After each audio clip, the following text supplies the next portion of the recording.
জীবনের সেরা শিক্ষাটা পাওয়ার জন্য কারো না কারো কাছে একবার ওটা খুব দরকার।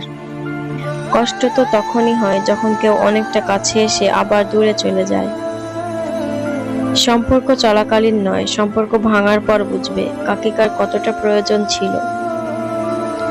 আবেগ হলো মোমবাতি, যা কিছুক্ষণ পর নিভে যায়, আর বিবেক হলো সূর্য, যা কখনো নিভে না। প্রেম শব্দটি ছোট হলেও এটি একটি মানুষকে নিঃশেষ করার ক্ষমতা রাখে। মধ্যবিত্ত ঘরের ছেলের পকেট ভর্তি টাকা না থাকে, মাথা ভর্তি টেনশন থাকে।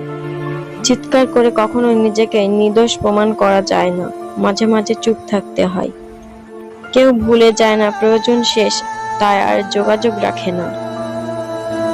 অতিরিক্ত কোনো কিছুই ভালো না, অতি শব্দটাই খারাপ। যে ধোঁকা দেয় সে চালাক হতে পারে, তবে যে ধোঁকা খায় সে বোকা নয়, সে বিশ্বাসী। মধ্যবিত্ত পরিবারের সন্তানগুলোর পকেট ভরা টাকা না থাকুক, বুক ভরা স্বপ্ন থাকে। মাঝে মাঝে সম্পর্ক এমন হয়ে যায় যাতে দূরে গেলেও কষ্ট হয়, আর পাশে থাকলেও কষ্ট হয়। কোনো বিষয়ে আঘাত পেলে এখন আর কষ্ট পায় না, কারণ কষ্ট পাওয়াটা এখন আমার অভ্যাস হয়ে গেছে। বুঝতে পারছি না ঠকাই কে, মানুষ না ভাগ্য।